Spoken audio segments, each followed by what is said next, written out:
Peeps, back yet again for the dating relationship periscope. About 10 questions today. We're going to plow through them. Took a little bit more time picking up some Polish food. So I had to drive into Philadelphia with my wife and grab a bunch of Polish food for the Christmas holidays. Trying to get everything prepped now because we expect a baby around Christmas. So it'd be good to have the borscht, all the good Polish stuff to be ready in time. Pierogies, yeah, we got some pierogies. We actually brought a bunch of pierogies down from New York. So, gonna be some good stuff tonight. Gonna be some good stuff, guys. Like Taylor, the great Taylor Burrows is on here. Seriously, I'm really excited. I know that it's right now within just our coaching practice, but Taylor's got some real skills with this stuff, and I'm really excited for what's going on with this matchmaking. I think that there's a lot of expansion potential with that. I've heard some good things. So we're going to talk about Puglia wine today. So I actually got 3 wines. I know it's a lot. We have so many open bottles of wine in this house because of all these periscopes. So probably after tomorrow's, take a weekend break until Monday just to try to go through the bottles. But I like to do these blind tastings. I like to do these not blind tastings. I like to have the same producer if I can get them, because that way you really get a chance to see the difference between the stuff. So we have here Puglia. Now Puglia, guys, Puglia is the heel, right? So we've done pretty much, this is the end of southern Italy. After we finish this one, we've done Calabria, right? We did Ciro, we did Basilicata, we did, Fiano di Avellino, Greco di Tufo, Torasi, red. We did Montepulciano right up here. And now we're just doing Puglia. It's the last spot, guys. Now, you notice, what do you notice about Puglia compared to the rest of southern Italy? It's flat. It's actually very flat. And so this is a big, big field, pretty much.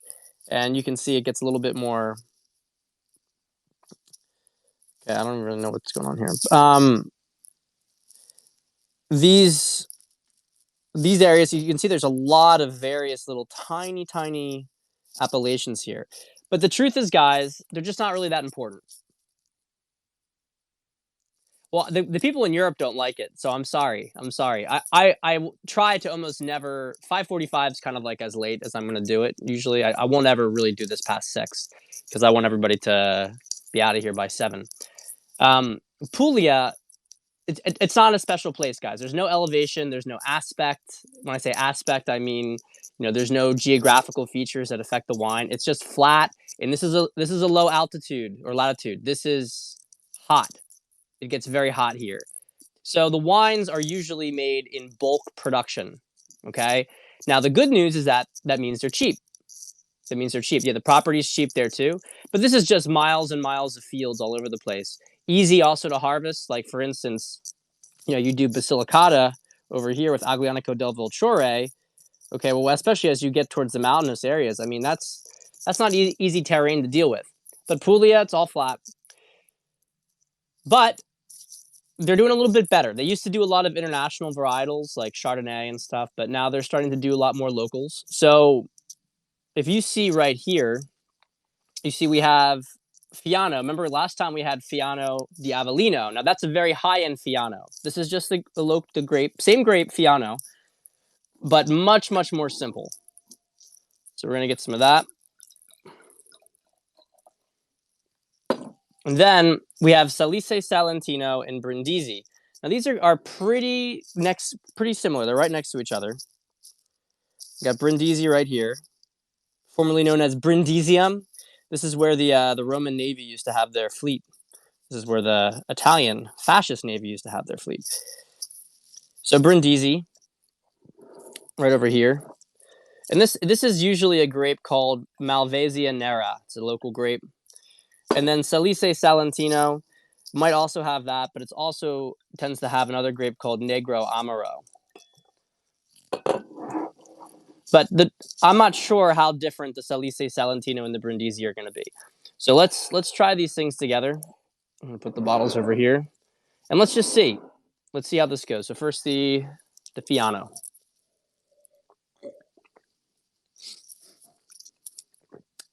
Wow, very thin, very thin. There's not much here. It actually smells a lot like a Sauvignon Blanc. I didn't really wasn't expecting that. Sauvignon Blanc, remember, has that pyrazine. It's like a very grassy, can even go all the way to cat piss kind of smell to it. I wonder. No, it's a Fiano. I mean, I was thinking maybe they mixed it. Super simple wine. It smells a little bit like Sauvignon Blanc with that grassiness. It's very thin on the palate, and it has the kind of like not so great aftertaste you get from cheap whites. It's kind of like a, I don't really know how to describe it. It's just kind of like a fruit gone bad. Super common with cheap whites. Very very thin. I don't mind thin wine. It's whatever. It's like water. Honestly, it kind of tastes like water. It tastes like it's been watered down, even though it's 13.5% alcohol. It could be gooseberry. It could be gooseberry. See, we don't have gooseberries in America, so whenever I had these on the test, I was like, I don't know what a gooseberry is. I didn't even know what currants were until I went to Poland, and by then I had already pretty much done my wine training. So, unfortunately, a lot of these wine tasting systems are biased towards European fruits. Okay, the Salice Salentino, they heavily oak this. There's a lot of American oak in this thing.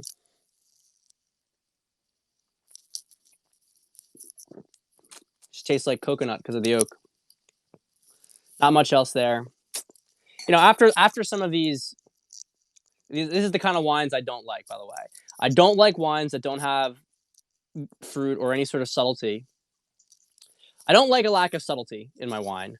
I don't like wines that are super super heavy with, hey, what's up, Andy? I don't like wines that are super heavy with oak, American oak, and have no fruit. It's like I'm drinking. You know what it tastes like? It tastes like you're drinking like really cheap coconut rum. It's like the same flavor profile. Not a fan of it. And then we got the Brindisi. Less oak, still oak.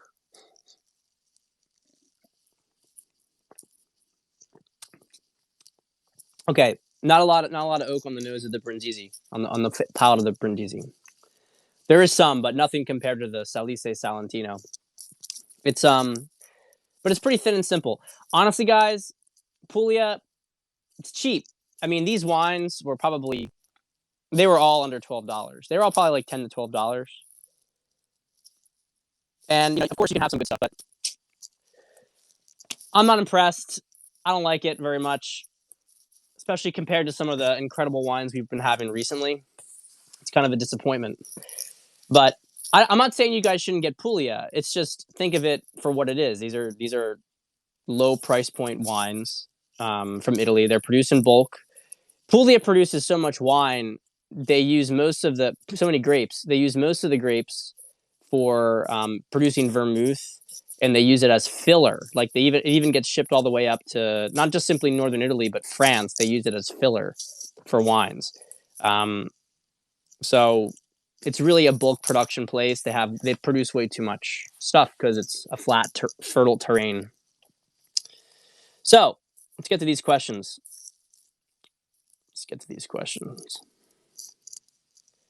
What do I have to say about relationships? This is a pretty generic question. Obviously, it's your first time here. All right, Andy. So, Andy, just for the record, I answer questions on a list first. I'm gonna since you know we've hung out. I don't think you guys know. Andy and I hung out in New York before. No, Andy and I hung out in New York before. We hung out in New York before. He's probably he's you know he's just being enthusiastic. So I will, but I'll answer your question first, Andy. I want to break the rule for you. No one else do this. I'm gonna break the rule though. All right.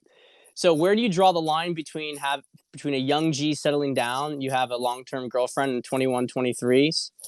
Um, well, look, I think a lot of this depends on what are you doing with your life. What are your ambitions? What are your goals? I will tell you this straight off, at the bat. The stuff that comes out of the manosphere about guys need to wait until they're like 40 or at least like late 30s to settle down and have a and get a girl. It's just complete bullshit. It's like it's pretty much nonsense. It's complete nonsense. And it doesn't reflect anything about human psychology and how people operate, right? But what it is it's a big projection from people who have emotional avoidance patterns. So they don't actually they're afraid of committing to somebody because they're afraid of what's going to happen. And so their whole idea of commitment comes from a position of fear. Like, I got to wait until the last possible moment and then maybe I'll pull the trigger, which they probably won't because then they're going to see, like, I don't like what the options I have. So they'll create a new rationalization of why they can't do it. But it's really mostly just an avoidance pattern. I think that you can get married whenever you want, but I will say early 20s. Look, if you're from some communities, right? If you're from certain communities, and maybe you've had a high school sweetheart or a college sweetheart, and you guys feel like really connected to each other, um, things are great. Then sure, go ahead and get married. I don't think there's anything wrong with that. I think it's probably healthy. Frankly, people were doing it for a long time and they were pretty healthy. But I will tell you that that's just not going to work for most people.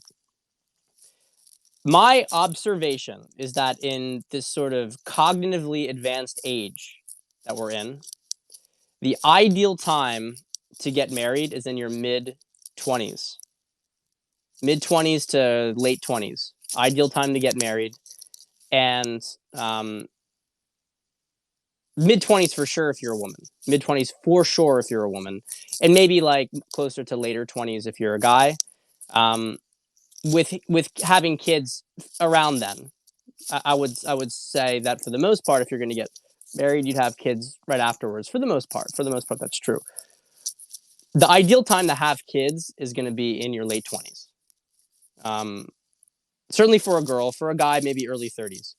Um, but I would say it kind of straddles that area. As a guy, especially a guy who's ambitious with work and especially if he's starting a business, I would push that back a little bit. So I would say you definitely don't want to get.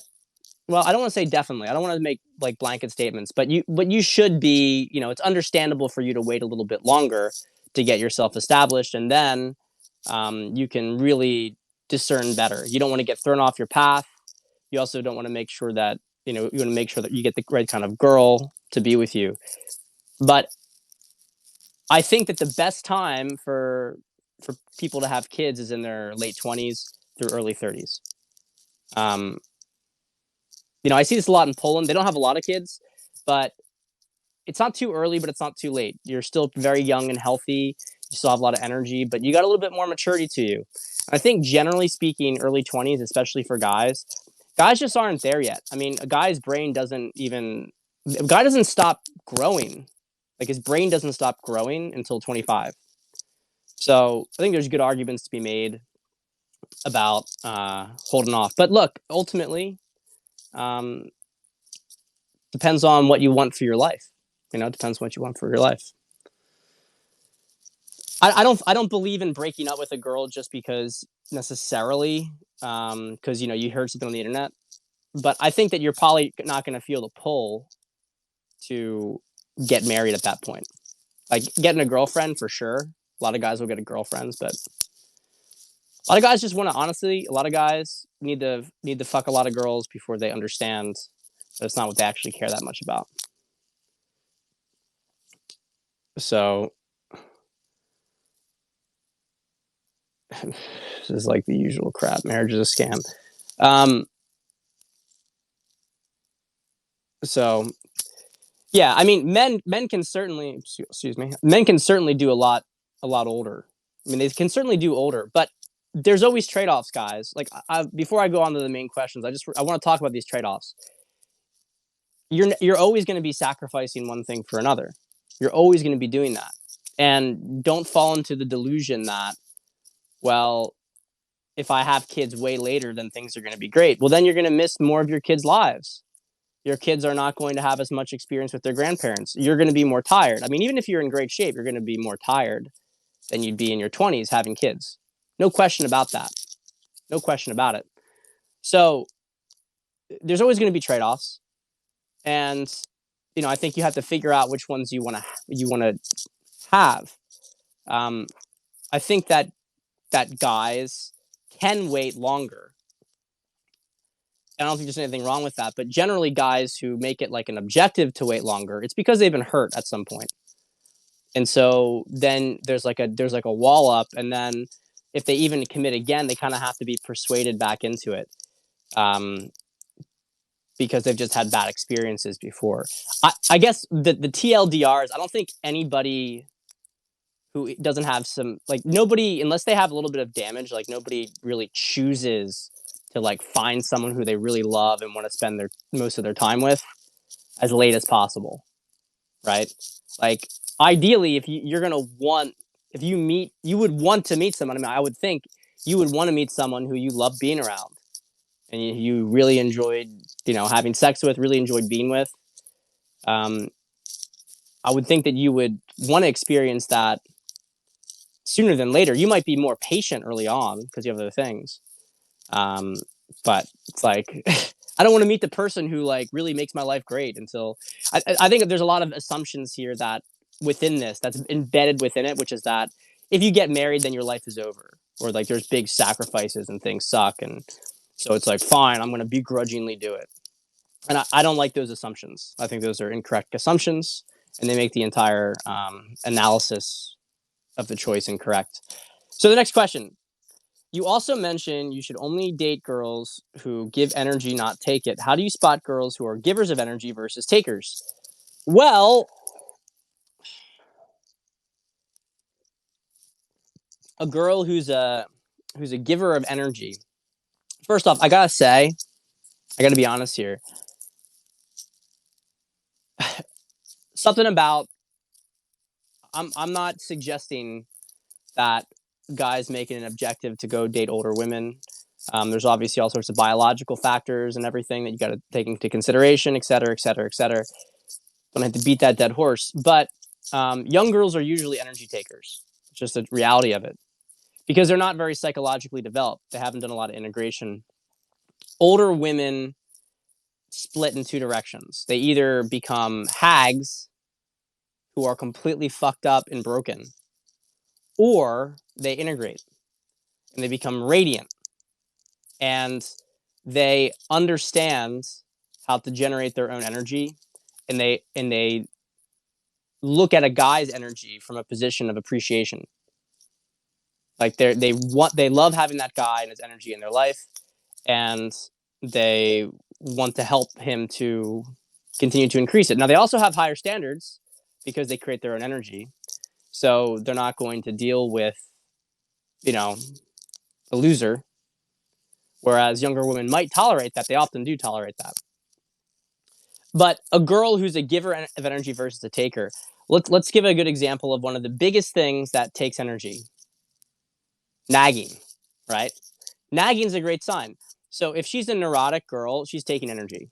Because then someone has to stabilize her energy, and that takes energy to control her energy.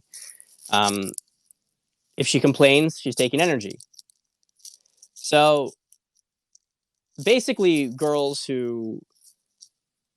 are who are not giving to get, and who are trying to and who have an objective of being kind and doing and just being feminine, being sweet, right?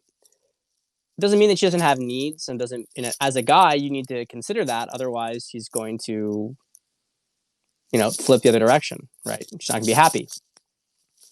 But I guess the sort of short answer is you know it because you feel it. You know it because you feel it.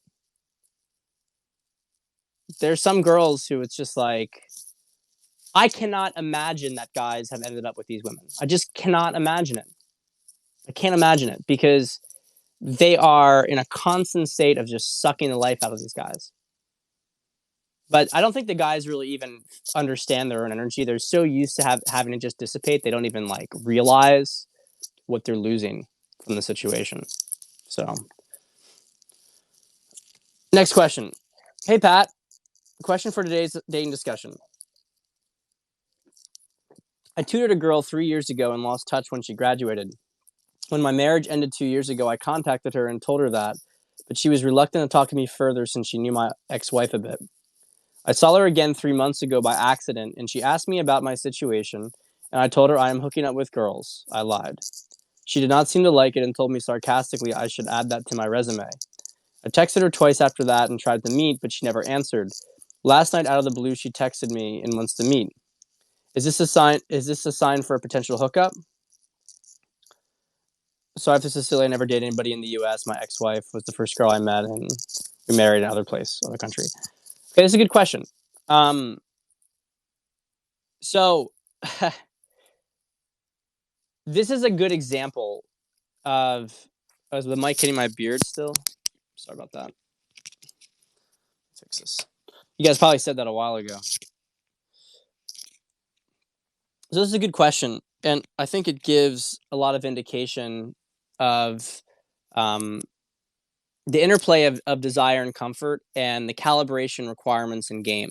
So what you did was a very amateur kind of way of spiking desire, um, and kind of amateur and a little, and certainly a little immature. Um, as you can see from the kind of response. So why don't you add that to your resume? There's kind of an aspect to it. It's sort of like a weird thing to say. Um, and the thing is, women are complicated in the sense that they they want a guy who gets with other women, but most women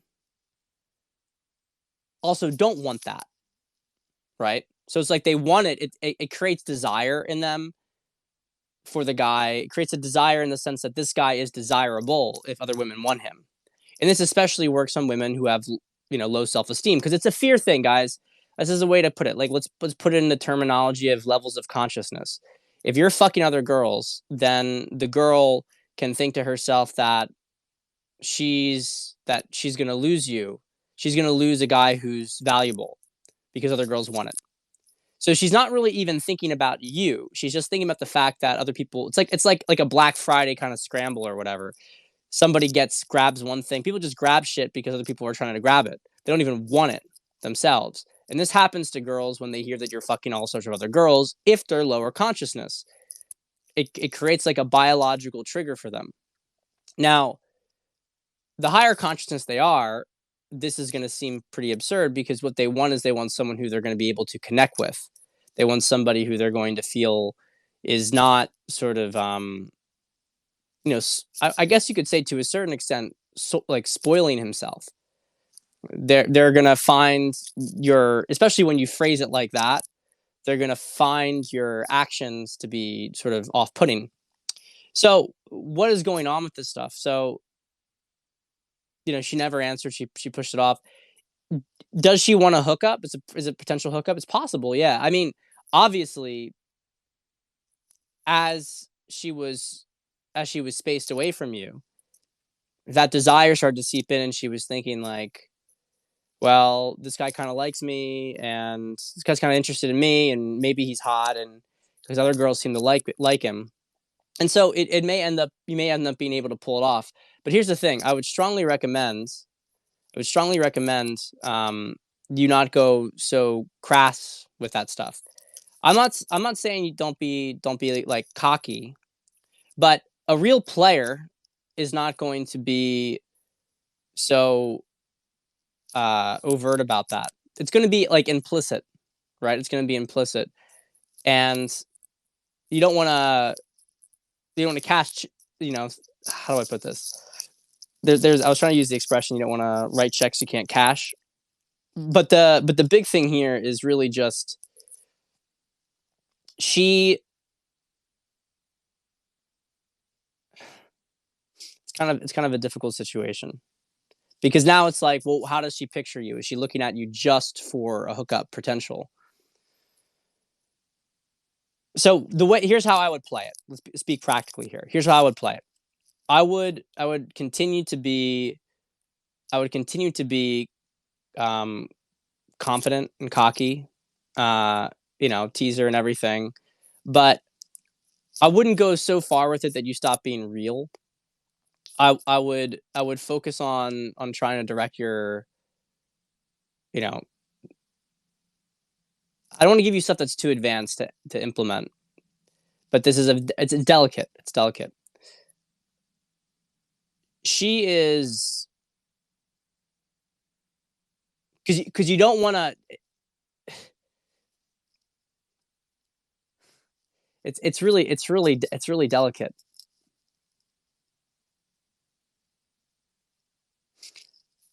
Go meet with her and be a little cocky, but be like normal. Be mostly normal and move it forward. Move it forward. I mean, definitely move it forward. Okay, I can tell you this much. You definitely have to move it forward with her. You definitely have to move it forward with her. Um, because that's why she's reaching out with you, because there's that attraction there. And if you don't move it forward, she's going to think that the entire thing's a farce. So that's it. That's the answer. Is you have to take that desire to move forward with it, but don't be so much on the nose, because that actually almost pushed her out of pocket. So and that's the thing. I think that you probably could have gotten her in the position better if you hadn't said that. You probably would have already been on a date with her a while ago, and it would have been a lot cleaner. So I think that I really think that she's mostly doing this in spite of that. I think that she thinks you're attractive, but she's kind of, because you're already married. She knows about that. She knows that girls have found you attractive. So hope that was clear. Had to kind of think on the fly with that one, because it was a subtle situation.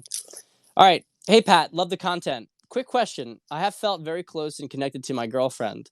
Things have been great. There's comfort, desire, chemistry, trust, and similar values. We've also been dating for nearly a year. On 2 occasions recently, she has said that she had a dream about us being married and on vacation together. Is this her trying to indirectly communicate something to me, like wanting to get married, or am I reading into this?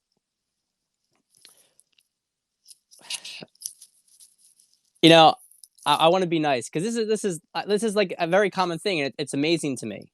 It's actually amazing to me. Like, yeah, of course she wants to get married. Of course that's what she's trying to do. Of course. It's so funny with guys. So many guys just like, the signs can be so overt. They can be so overt, and they're like, what does she mean by this? Yeah, you have a great relationship, and she really likes you, and she wants to marry you. And so that's her way of telling you she wants to get married. But of course, she can't say that, because that would be desperate and that could turn you off. So she's using a dream, and maybe she had the dream. I'm not saying she made it up necessarily, but that's her way of telling you, I was dreaming about being married to you. Literally, I was dreaming about being married to you. So, if you if because the thing is here, because here's the situation. You could say, like, well, what if she just had the dream and she didn't actually want that? Well, first off, like, why is her subconscious having that stuff? Not that that's like 100% reliable indicator, but why is her subconscious creating that fantasy? But second off, and most relevant, she just wouldn't tell you. She wouldn't tell you if she didn't want that to happen. So yeah, she wants it to happen. Doesn't have to be immediate. You're not in any sort of, but she wants to see things continue to move that direction, and she's letting you know. You know, not necessarily if you propose to me now, I would say yes, but she wants you to know that that's where she's thinking of things going. So keep that in mind for your own plans. All right, next one. Check the questions real fast here and see if I get anything here. Yeah, spoiled, selfish, entitled, high maintenance girls. Taylor was talking about as girls that take energy.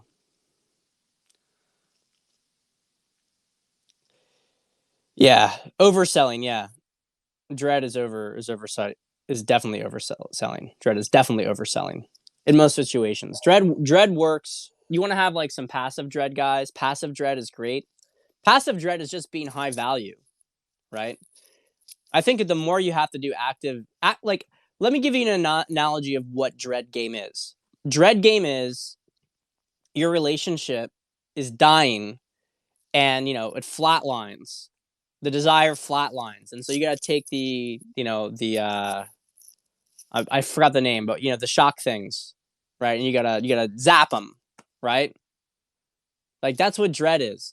But okay, you do that to bring the relationship back, but then what? You just keep doing that over and over again. You do it to get a pulse back in the relationship. You don't do it as a way of like a defibrillator. Thank you.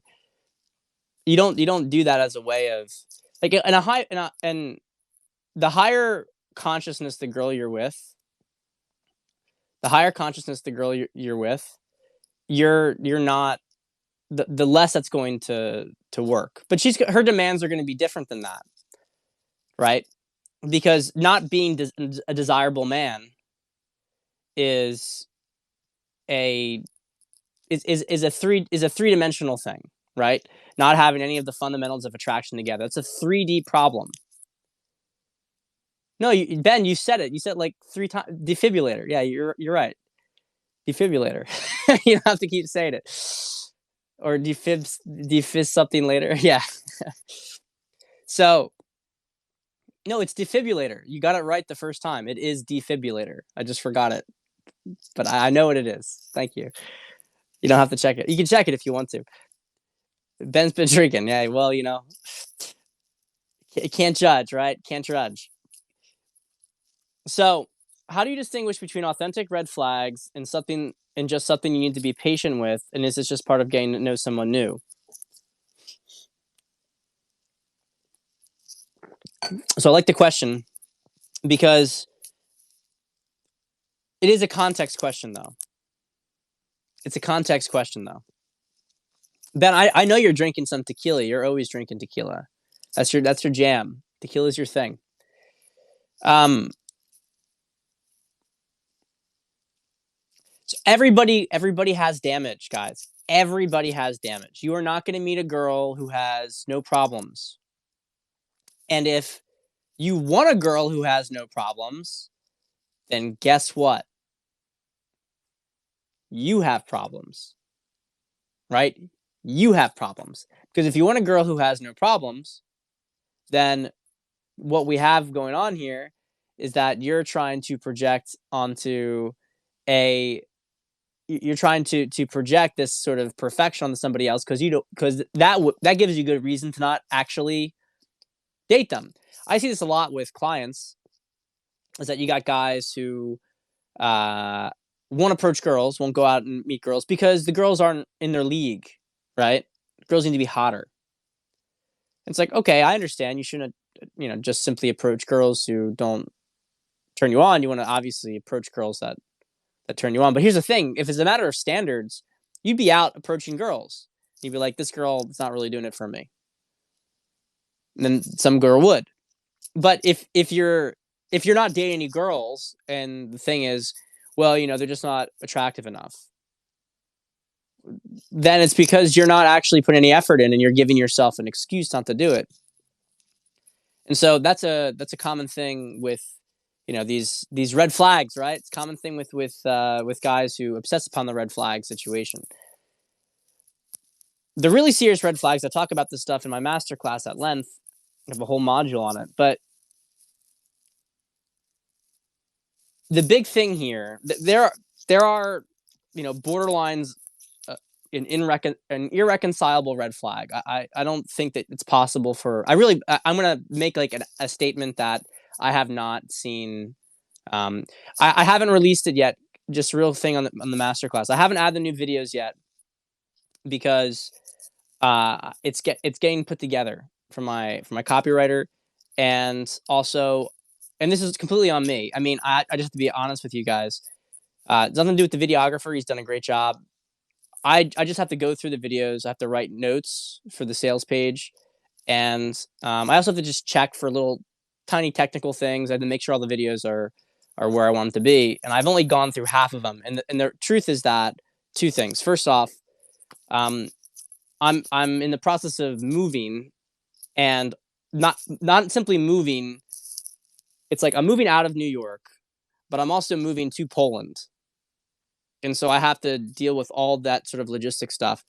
And I have to get everything prepared in the meantime for the baby, which we're kind of looking at like within a week to 2 weeks. So I have to have all that stuff put together. And I've been just kind of feeling that, um, I launched the masterclass on Christmas. So I have a hard deadline for myself on Christmas, hard deadline on Christmas. Um, but it's either going to be released next week or it's going to be released before Christmas, after the 15th and before Christmas. Basically, 100%. It will be 100% there by Christmas. Like there's not even a question about that. There's not a lot to do with it. It's just been, if I'm being honest, it's been a little bit lower priority. So anybody here who hasn't gotten it yet, I recommend you get it while you can still get the $500 price, because it's going up to $650. So it's good stuff though. It's like extra 5 hours, and I'm gonna keep adding to it.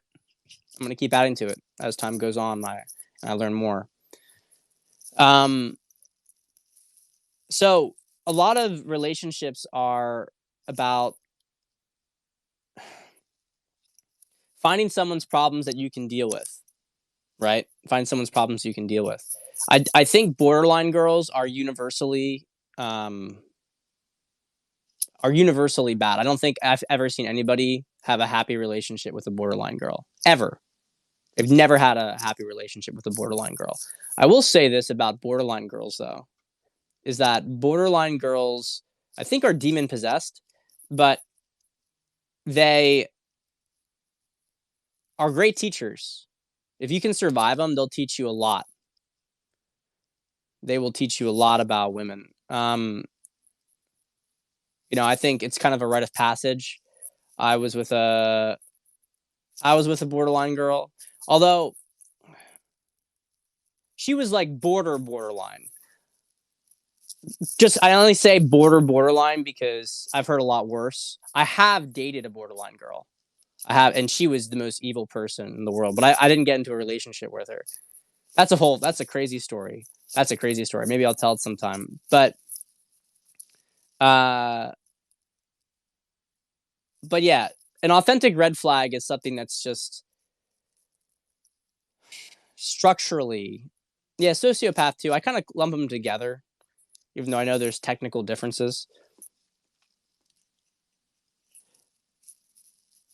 I think that the biggest thing that you have to have a healthy relationship is, in a woman, in anybody really, is self-awareness and a willingness to heal. Now, this can be a trap with women because women will often use the fact that, oh, I'm going to heal, I'm going to get better, I'm going to do this.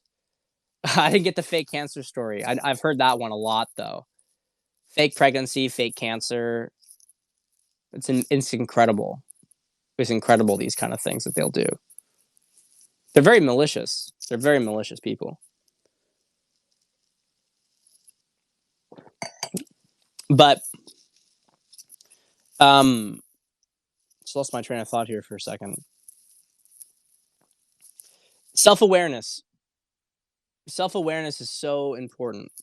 And so if a girl is trying to deal with her problems, if she understands it and she wants to fix it, that's a big positive sign. Now, she could still be really fucked up. And very often women will use this stuff as a part of their girl game. Especially if they know that you prioritize it, they'll tell you that they're working on it, that they care about it, to keep you around. So you have to use your discernment, guys. You have to use your discernment. You have to see, that whether it's bullshit or not. But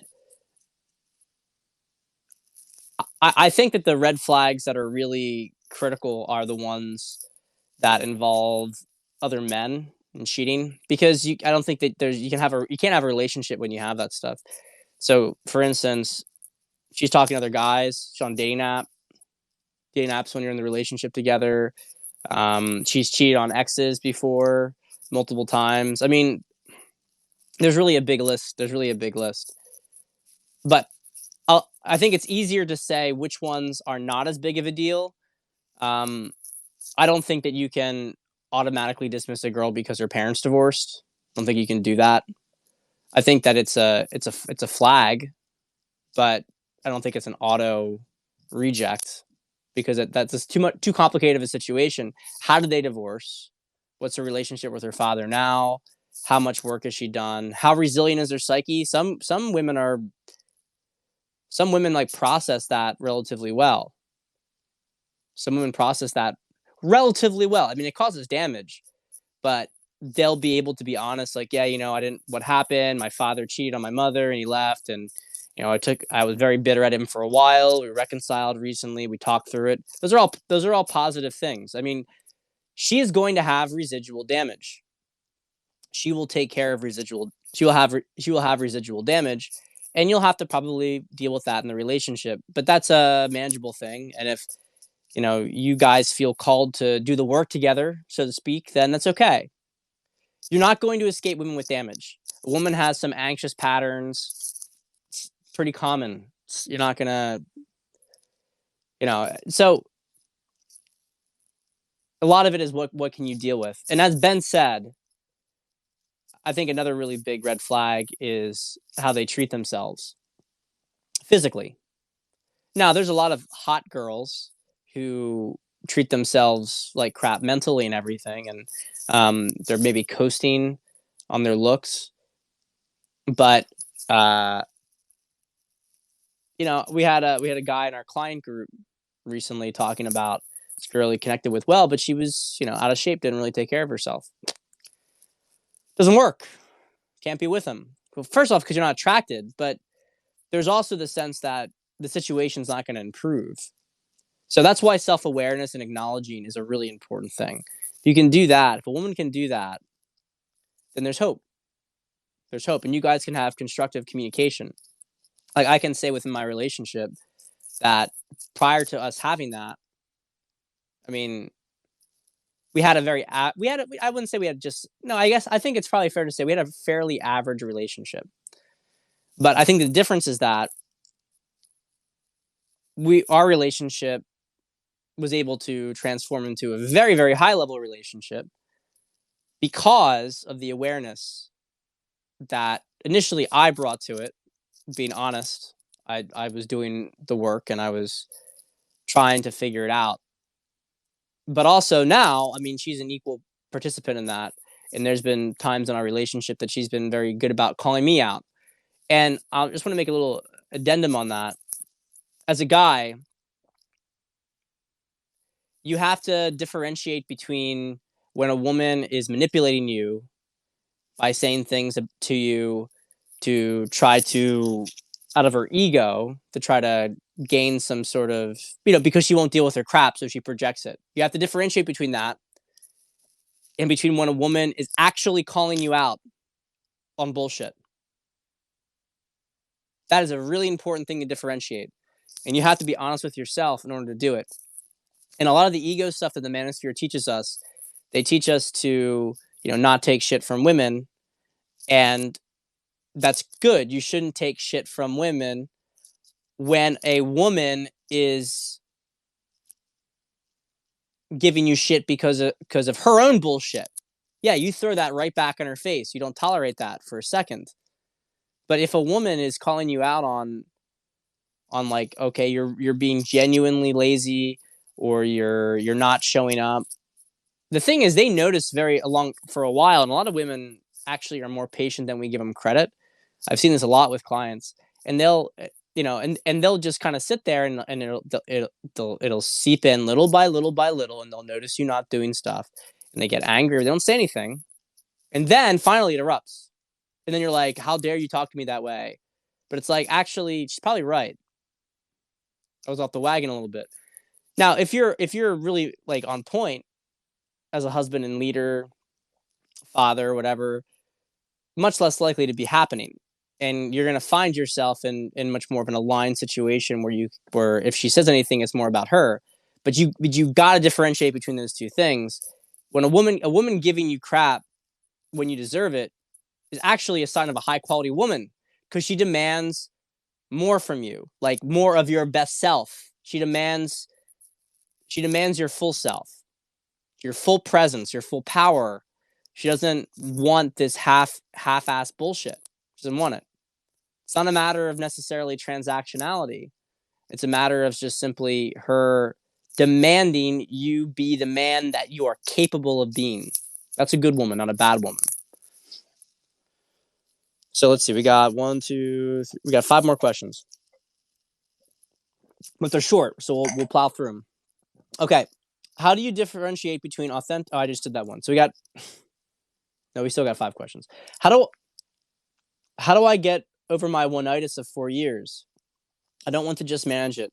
I want my heart to be lightened and all the burden of missing her and thinking of her to vanish as well. Okay. So I'm sorry. I'm sorry that you're feeling this way because that's shitty. It sucks, especially after 4 years. And I don't know how long you guys were together, but it sucks. Okay. The truth is that if you're still fixated on it, though, there's 2 things happening. The first is that you have not properly processed that relationship. I don't mean processed even in just in the sense of emotionally processing what happened, although that is true. But I mean, you have not understood who this woman is. You just don't know who that woman is. So, because if you knew who she was, you wouldn't still be fixated on her. This is a fantasy. It's a fantasy projection. And I know what it's like. I think every guy who loses their one gets a little bit of oneitis. I had that with my first girlfriends. I had to constantly remind myself that I actually wasn't very happy, that we were fighting a lot and things were kind of bad. But once it was gone, it's like the mind wants someone to love us. So we get pulled in. We get pulled into this fantasy of things.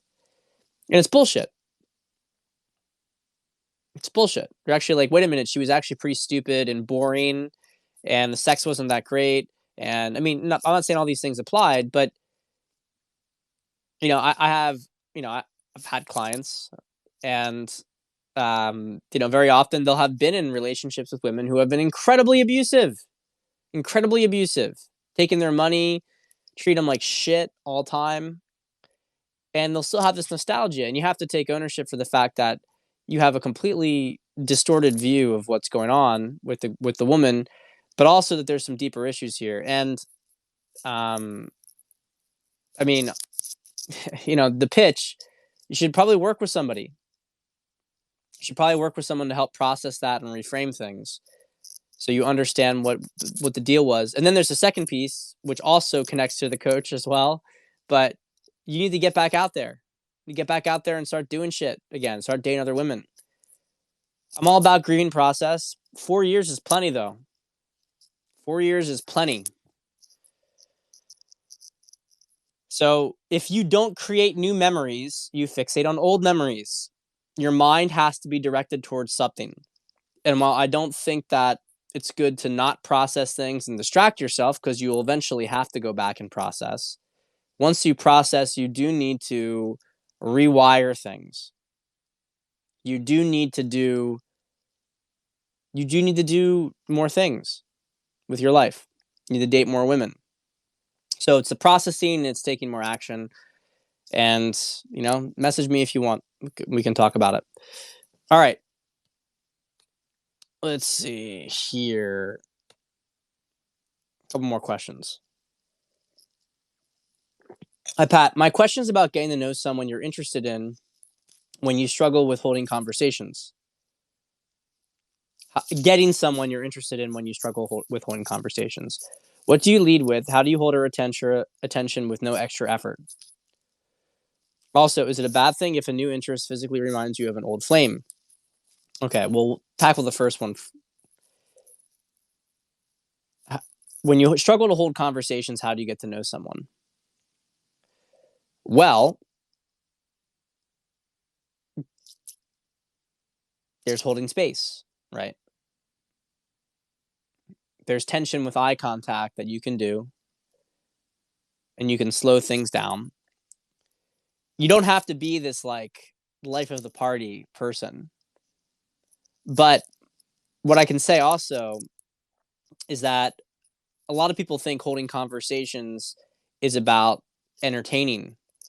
I mean, it's a very cliche book, but Dale Carnegie's How to Win Friends and Influence People is a big book for a reason. And that actually you are way more likely to get people to like you when you are listening to them. And the truth is that a lot of people are not very good listeners. Now, I think as you can tell, I'm a good talker, but I'm a pretty good listener as well. I'm a pretty good listener. And especially when I know to listen, I've gotten better at that over time. When I was younger, when I was way younger, I was very insecure, and so I didn't talk, and so I was kind of in the same situation about holding conversations.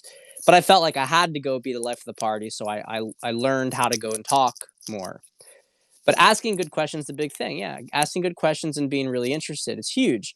And I can tell you that the reason that I'm good at seducing, the reason I'm good with people, is because I know how to talk and I know how to not talk. And I know how to validate and affirm by asking good questions and by being curious and caring about the person. So, if you want to get to know someone you're interested in, that's a good way to do it. Now, here's a catch: you can't just show a lot of interest in the other person and just keep doing that. Because if you keep doing that, then they're going to think of you as a sycophant. They're going to think of you as somebody who always is like, you're like the reply guy. You're always complimenting her, you're always interested in her, and she'll take it for granted. But if you start to do that, you start to, ask her questions, but then you, you can tease her a bit with it. You can mess with her, but also knowing when to, like, I think the kind of sneaky thing here is that when they start to get to the point of really being invested, then you direct your attention towards somebody else. Now, this is all game stuff, and frankly, I would prefer to have a more contextual conversation with you about, okay, well, what's the situation with this girl? When are you going to be interacting with her? Because that's a lot cleaner. We can develop a better plan of action. But um, there is something to be said for you get somebody who really, really wants your attention, and then you withdraw it. The problem is for me, when I do that, I just get so annoyed now because now I have somebody who's like really wants my attention, and I kind of wish I hadn't gotten him in that position. All right, this is a great one. How to get hotter women to be attracted to you? Well, two things: be hot and have high status and fame. Yeah, that's how to do it. That's how you do it. I'm not joking, by the way. I'm not joking because you're. I mean, you can do tons of different things to get hotter women attracted to you, but first you got to talk to them, and then of course you can do game and stuff like that. But game works on all women, and to some extent, that's even easier on hotter women. So a lot of it is actually just the psychological threshold of you being able to deal with hotter women. How can you? Maybe the better question is, how can you stop putting hotter women on a pedestal? It's probably a better question to ask. But yeah, I mean, if you want them to be more drawn to you, I mean, really hot women, the very hottest women, they're going to require you to do things. They're not going to take any of the action on their own. It doesn't matter how big you are. They're going to consider themselves the cream of the crop. Hot women, we're talking 7, 8s, 9s, right, on the scale. You just have to be, socially, you have to have good game, be social, be attractive, be physically fit. And, if you can have status and wealth as well, great. All that stuff's going to help you with hotter women. You don't need all those things to get hotter women, but if you want to make it easier, if you want them to be attracted to you, well, hot women are people. Hot women are women. And so they're attracted to the same things. Any merit to find a good 6, hot women are too difficult, not worth it. Some, but not really. I mean, I here's my thing. I can tell you personally. I've I've hooked up with 9s and 10s, and I've hooked up with girls from like 6 through 10. Probably only like 110 maybe, but um, I've hooked up with some hot girls. A lot of mostly 6s through 8s, which is pretty standard, guys. Pretty standard. Anybody who tells you that they're only getting, those really elite girls are lying to you, or they're in those circles. They're in those really, really elite circles. Okay. Here's my thing with 6s, and I want to make a point here with these numbers. Okay, is that there is subjective and objective aspects to this, because one man's 6 is another man's 8. Someone had a good formula with this, and I don't know the exact. There is a certain objectivity to these things. And for instance, there are some girls that guys think are just so hot, and I do not think so at all. But I can acknowledge that they're hot to other guys. I can acknowledge they're hot to other guys. And that's pretty relevant, right? Now, so I'm going to just simply speak of this scale as if it's you calibrate it for your own taste. I consider a girl who's like a 5. I would not ever, I have not ever hooked up with a girl who is under a 5. I've never done it. I've never done it. Some guys are like, pussy's pussy, man. Pussy's pussy. And sorry, but I don't care that much about pussy. I'm I'm not I'm not into it. Like I'm just not into it. I'm not into. I think it disgusts me. I'm sorry, trying to be an asshole here, but it really disgusts me. And I'm not the only guy who thinks this way. I've had one night stands with 5s. I've had one night stands with 5s, and I was not really happy with it in the morning. 6s, those are girls who I would see over and over again, and I was zero embarrassment about being seen in public with them. I found them, what usually happens with a 6 is they have some good features, but they're not overall attractive enough to feel like you want to commit to, right? You're not embarrassed by them, but there's not enough there that you're like, this is what I want. So I 6s were usually like tier 2 girls. Yeah, when you're embarrassed in public with a chick, I mean, it's not good. It's not good. But there's like embarrassed being seen with a girl or hooking up with a girl, and there's embarrassed committing to a girl, right? 6s don't stand out in a crowd, but they're solid. Like, they're solid. No problem with dating 6s. I'd say that a couple of the tier 2 girls I dated were 6s. More were 7s, but a couple were 6s. And let's be honest, guys. Let's be honest. Girls who are like overweight, it doesn't work. I mean, some guys like thick is different than overweight, and I don't like thick even. But I understand that guys do like thick. I understand guys do like thick. It's no disrespect to it. But in America, there's like so many girls who are, just completely out of shape. Completely out of shape. I mean, they would be much higher if they, like, I gotta tell you guys, when I had my wedding in Poland, people were blown away because the average girl in Poland is like a 6 or 7. The average girl in Poland is like a 6 or a 7. 7 probably. An average girl's a 7, and by American standards, right? So you don't have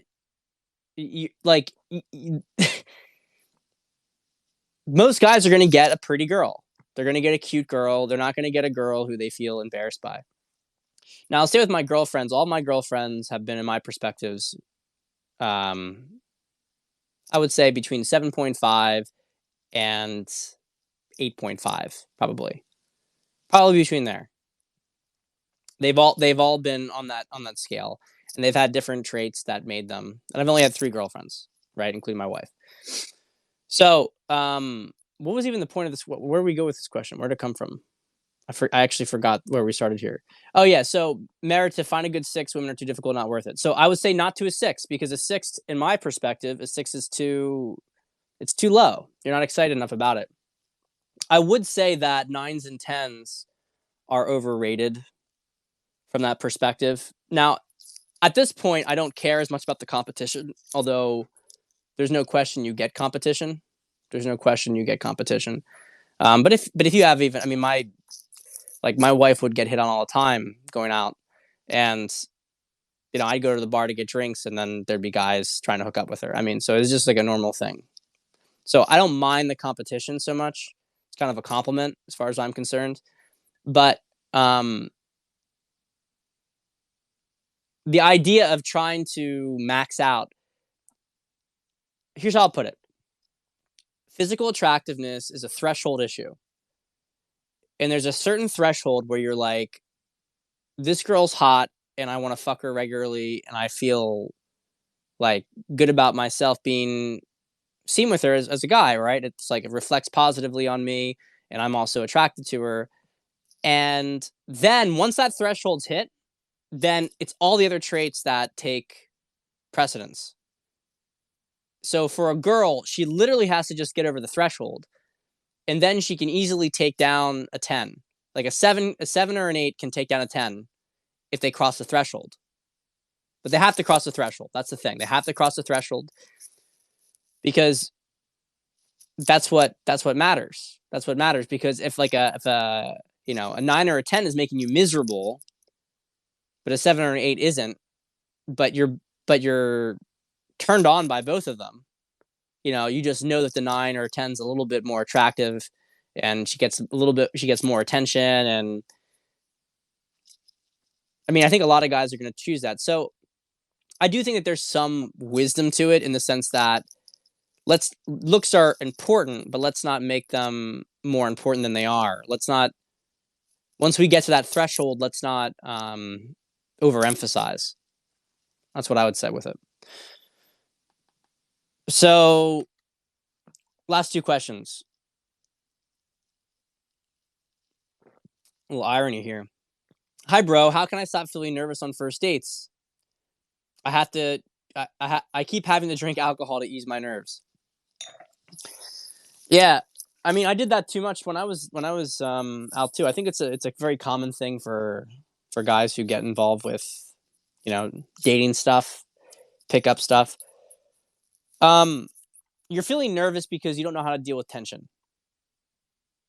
So I would focus on practicing slowing down your train of thought, your speech, get the eye contact going stronger with girls.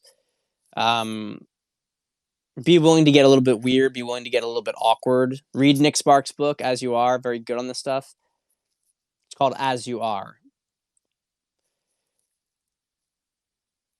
Alcohol, as we know, is a way, you release energy from alcohol. And for the record, I think on a date, it's totally fine to have 1, 2, 3 glasses, even depending on your tolerance level. It's totally fine. After 3 glasses on a date, you're going to get sloppy. Unless you've done like a heavy leg workout, you're going to get stuck. You're going to get sloppy on the date. You're going to get sloppy in a bar if you're trying to pick up girls with it. So, I don't know how much, when you say you're drinking alcohol, I don't know how much you're doing with that. I don't think there's a big deal with having a glass or two, but you're probably talking to the wrong person. I will say that you shouldn't need to do it. But again, this just all comes down to energy and tension. So you just have to get used to it. You have to practice it. And I will just tell you, the biggest reframe I had when it came to alcohol, or when it came, sorry, to nerves, and when it came to tension, was that if I was feeling nervous, A, that was good, because that meant that I was feeling something, I was feeling attraction. But 2, if I was feeling nervous, it meant that she was feeling nervous. And so I started to get used to this whole thing, and I started to turn it into a game. How much tension could I build? How long would it take for her to move eye contact? How long would it take for things to get awkward and uncomfortable, and then to move forward? So I started to play around with it. So I think part of this is really not about, don't try to stop being nervous. It's not about that. It's about reframing it, because you could be nervous or you could be excited, right? It's the same energy. You could be anxious, or you could be enthused, or you could be in a lot of anticipation for something. That's all it is, right? It's energy, and our perception of the energy influences how we feel towards it. So if we're in a fear state, then energy is something that's dangerous or bad. But if we're not, we're just like, oh wow, look at all this energy. Woo! Energy. It's great. Feels great. I think the worst thing you can do is to not feel anything, to not feel any sort of nervousness on a date. Because if you get to that point, guess what? You don't feel anything for the girl in front of you. So what the fuck are you doing? Congratulations, you became a robot. Is that why you got into this stuff? Did you get into it to become a robot?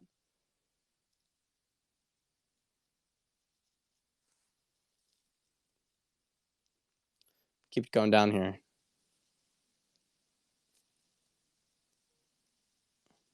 So, last question.